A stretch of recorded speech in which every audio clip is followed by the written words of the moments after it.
Si votre chien vous attend devant la porte, s'il vous saute dessus dès que vous rentrez, s'il vous suit partout sans vous lâcher, la plupart des gens se disent simplement « il m'aime énormément ». Et bien sûr, c'est vrai, mais ce n'est pas toujours toute l'histoire, car chez le chien, certains comportements parlent d'affection, d'autres parlent d'attachement, d'autres encore révèlent un besoin profond de sécurité. Et parfois, le message est très simple. S'il te plaît, ne disparais pas. Le plus troublant, c'est que beaucoup de maîtres voient ces tanois, ces signes tous les jours, sans comprendre ce qu'ils veulent vraiment dire. Dans cette vidéo, on va décrypter les 6 comportements les plus fréquents. Pourquoi votre chien attend-il devant la porte? Pourquoi semble-t-il perdre tous ses moyens quand vous rentrez? Pourquoi se couche-t-il sur vos affaires? Et pourquoi vous fixe-t-il parfois en silence pendant de longues secondes?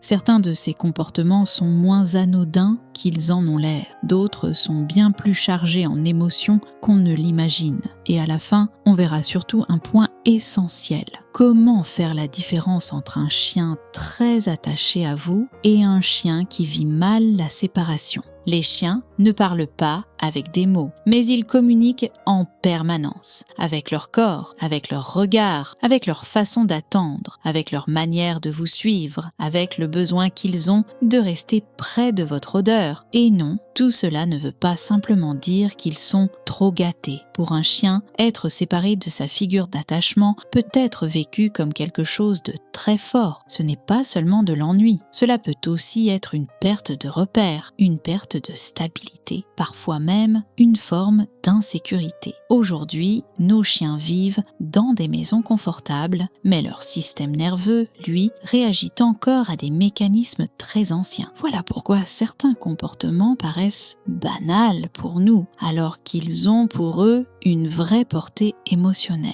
1. Il attend devant la porte. Quand un chien s'allonge devant la porte après votre départ, la plupart des gens pensent c'est une habitude. Il est un peu têtu, il réagit juste au bruit dans le couloir. Parfois, oui, mais très souvent, il y a autre chose derrière. Il attend votre retour. Pour votre chien, la porte n'est pas juste une porte, c'est l'endroit où vous disparaissez, mais c'est aussi l'endroit où vous revenez. Autrement dit, c'est la frontière entre l'absence et l'espoir. C'est pour ça que beaucoup de chiens, une fois seuls, ne vont pas s'installer à l'endroit le plus confortable de la maison. Ils préfèrent se mettre près de la porte, comme si quelque chose en eux disait « s'il revient, je veux le savoir tout de suite ». Ce comportement est particulièrement fréquent chez les chiens très attachés à leur humain, parce que, dans leur monde, vous n'êtes pas seulement celui qui remplit la gamelle, vous êtes aussi un repère, une routine, une présence rassurante. Il faut quand même nuancer un point important. Attendre devant la porte n'est pas forcément un problème, mais si, en plus, votre chien gémit, gratte, halète, reste figé très longtemps ou semble incapable de décrocher. Alors on n'est plus seulement dans la fidélité, on peut être face à une vraie difficulté à supporter la séparation. Et dans ce cas, une scène qui semble banale peut vouloir dire quelque chose de beaucoup plus profond. Je n'ai pas peur de l'endroit où tu vas, j'ai peur que tu ne reviennes pas. 2. L'explosion au moment où vous rentrez. La porte s'ouvre et d'un coup, tout déborde. Il saute, il court partout, il gémit, il tourne sur lui-même. Parfois, il attrape un jouet, parfois, il grimpe sur vous. Parfois, il semble incapable de se calmer. La plupart des gens résument ça en un mot, il est trop content. Oui, mais là encore, c'est incomplet, parce que ce comportement n'exprime pas seulement de la joie. Il peut aussi traduire un immense soulagement. Pendant votre absence, il y a eu de l'attente, parfois du stress, parfois de l'incertitude.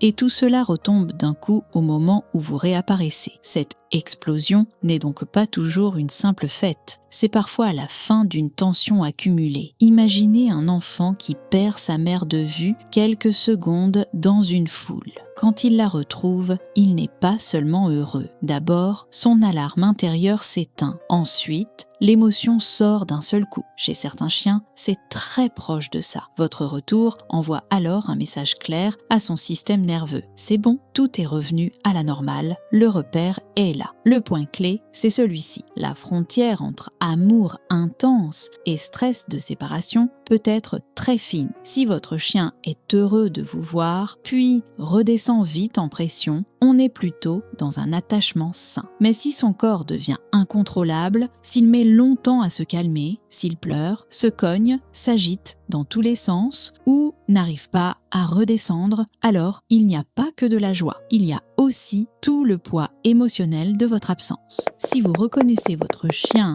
dans ce que je viens de décrire, dites-le moi en commentaire, parce que beaucoup de maîtres voient l'amour sans voir l'angoisse qui peut parfois se cacher derrière. Et le troisième comportement le montre encore plus clairement. 3. Il vous suit partout. Vous allez aux toilettes, il est là. Vous allez dans la cuisine, il est là. Vous changez de pièce, il se lève aussitôt. Vous bougez à peine, et lui aussi. Pour beaucoup, c'est attendrissant. Mon chien me colle tout le temps. C'est mon ombre. Il ne peut pas se passer de moi. Oui, et parfois, c'est justement ça le sujet. Bien sûr, un chien peut vous suivre par habitude, par curiosité, par anticipation d'une friandise ou d'une balade, mais très souvent, il vous suit aussi pour ne pas perdre le contact. Chez le chien, garder un œil sur la figure d'attachement est un réflexe très fort. Dès que cette figure disparaît, une petite alerte peut s'activer. Il est tout. Un chien qui vous suit n'est donc pas toujours en demande d'attention. Parfois, il cherche simplement à maintenir son équilibre. Là encore, tout dépend de l'intensité. S'il vous suit puis reste calme quand vous quittez la pièce, s'il sait se poser après quelques secondes, cela peut simplement traduire un lien fort. Mais s'il bondit dès que vous disparaissez, s'il abandonne son repas, stoppe son jeu, s'agite immédiatement ou se met en tension, on commence à dépasser le simple attachement. Dans certains cas, le message est presque évident. Tant que je peux te voir, je me sens en sécurité. Et soyons honnêtes, vu de l'extérieur, c'est souvent très mignon. Mais s'il y a de la peur derrière, ce n'est plus seulement mignon. 4. Il se couche sur vos affaires. Pourquoi votre chien se couche-t-il sur votre t-shirt? Pourquoi choisit-il votre plaid plutôt que le canapé entier? Pourquoi prend-il votre place sur le lit dès que vous vous levez? La réponse qu'on entend le plus souvent, c'est « parce qu'il aime mon odeur ». Oui, mais là aussi, ce n'est qu'une partie de l'explication. Pour un chien, l'odeur n'est pas un simple détail, c'est une trace de présence, une trace de lien, une trace de sécurité.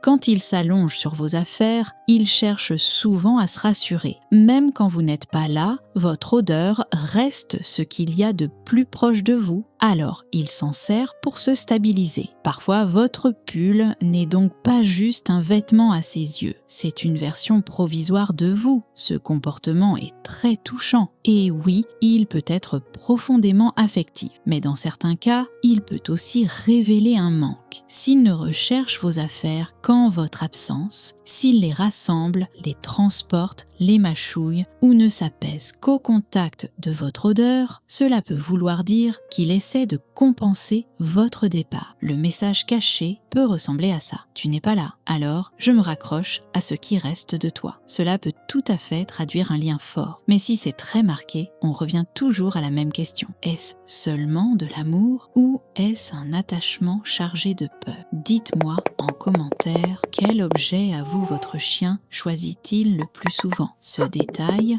à lui seul, en dit déjà long. 5. Il fait des rondes dans la maison la nuit. Voilà un comportement que beaucoup de gens interprètent mal. La nuit, tout est calme. Et pourtant, certains chiens se lèvent soudainement. Ils marchent dans le couloir, regardent vers la porte, vont près de la fenêtre, reviennent, puis recommencent un peu plus tard. La réaction la plus fréquente, c'est « il a entendu un bruit ». Il monte la garde. C'est un bon chien de garde. Parfois, c'est vrai, mais quand ce comportement revient souvent, il peut aussi révéler autre chose. Le besoin de vérifier que tout est sous contrôle. Pour votre chien, la maison n'est pas qu'un lieu, c'est le centre du groupe, le point où tout doit rester cohérent et prévisible. Chez certains chiens très sensibles, très vigilants ou très attachés à vous, le système d'alerte ne s'éteint jamais complètement. Même la nuit, là encore, c'est le ton du comportement qui change tout. Se lever calmement, faire un petit tour, puis retourner dormir paisiblement, ce n'est pas forcément inquiétant. Mais sursauter au moindre bruit, patrouiller sans cesse, dormir d'un sommeil agité, vérifier votre présence, encore et encore, là, il est possible que le chien ne cherche pas seulement à surveiller la maison. Il cherche aussi à maintenir un sentiment de sécurité. Et parfois, vous êtes au centre de cette sécurité. Autrement dit, le chien qui fait des rondes la nuit n'est pas toujours un gardien sûr de lui. Parfois, c'est un chien qui reste en état d'alerte, même quand il devrait pouvoir se reposer. Le message, au fond, pourrait être celui-ci: il faut que tout reste à sa place, même pendant mon sommeil. On romantise facilement ce comportement, mais vivre constamment sur le qui-vive, ce n'est pas du confort pour un chien. C'est souvent une charge. 6. Il vous regarde longuement en silence. On arrive maintenant à l'un des comportements les plus discrets et souvent les plus puissants. Parfois, votre chien vous regarde sans rien demander. Il ne réclame pas de jeu, il n'aboie pas, il ne se dirige pas vers la porte, il vous regarde, c'est tout, longuement. Pour beaucoup de maîtres, ces moments sont très émouvants, et ils le sont souvent, en effet. Mais ce regard ne veut pas toujours dire seulement « je t'aime ». Parfois, il vous observe, parfois, il lit votre humeur, parfois, il anticipe votre prochain geste, parfois, il vérifie simplement une chose « tu es bien là ». Les chiens captent les expressions du visage, les mouvements du corps et les micro-signaux bien mieux qu'on ne le croit, surtout quand il s'agit de la personne à laquelle ils sont le plus attachés. C'est pour ça qu'un long regard n'est pas toujours juste un regard d'admiration. Cela peut aussi être une façon de maintenir le lien, de s'ajuster émotionnellement, de se rassurer. Et oui, parfois, c'est tout simplement un très beau moment d'amour. Mais si ce regard s'accompagne de tension, si le corps est raide, s'il se lève dès que vous bougez, s'il surveille chacun de vos déplacements, alors il n'y a pas que de l'amour dans ce regard. Il y a aussi la peur de vous perdre. Dans ces moments-là, ce regard semble parfois dire « je ne te fixe pas, j'essaie juste pas te laisser petit ». Et cette phrase est souvent plus vraie qu'on ne le pense. Une différence essentielle, amour profond ou peur de la séparation. Il faut être très clair sur un point. Pris séparément, aucun de ces 6 comportements ne suffit à dire qu'il y a un problème. Un chien qui vous suit partout n'est pas forcément anxieux. Un chien qui attend devant la porte n'est pas forcément traumatisé. Un chien qui dort sur vos affaires ne souffre pas forcément d'anxiété de séparation. Ce qui compte vraiment, c'est l'intensité du comportement et l'état du corps. Posez-vous ces questions. 1. Est-ce qu'il sait redescendre en pression? 2. Est-ce qu'il arrive à manger quand vous n'êtes pas là? 3. Est-ce qu'il supporte les séparations courtes sans s'effondrer? 4. Est-ce que le comportement reste bref, puis redevient normal? 5. Ou bien son corps passe-t-il immédiatement en alerte dès que vous disparaissez? C'est là que se joue la différence entre un attachement sain et un attachement angoissé. Un attachement sain dit « je t'aime et ta présence me fait du bien ». Un attachement angoissé dit « si je te perds, je perds aussi mon équilibre ». Ce n'est pas du tout la même chose et c'est là que commence votre vrai rôle. Pas seulement rassurer, disant « il m'aime énormément ». Mais vous demandez avec honnêteté, est-ce qu'il y a aussi de la peur dans cet amour? Votre chien vous parle tous les jours. Il vous parle quand il attend devant la porte. Il vous parle quand il vous suit d'une pièce à l'autre. Il vous parle quand il se couche contre vous ou sur vos affaires. Il vous parle quand il se relève la nuit pour vérifier que tout va bien. Et parfois, il vous parle simplement en vous regardant. La vraie question n'est donc pas « est-ce qu'il vous envoie un message ?» La vraie question, c'est « savez-vous l'entendre ?» Parce que certains comportements sont une expression magnifique de l'attachement, mais d'autres peuvent être un appel au secours silencieux. Et savoir faire la différence entre les deux, c'est sans doute l'une des plus grandes preuves d'amour que vous puissiez offrir à votre chien. Si vous reconnaissez certains de ces comportements chez le vôtre, dites-le moi en commentaire. Lequel revient le plus souvent? L'attente devant la porte, le fait de vous suivre partout ou ce long regard silencieux? Et abonnez-vous pour la suite. Parce qu'un chien peut dire énormément de choses sans aboyer une seule fois. Encore faut-il apprendre à comprendre son langage. Merci d'avoir regardé cette vidéo. Rendez-vous dans la prochaine pour mieux comprendre votre chien.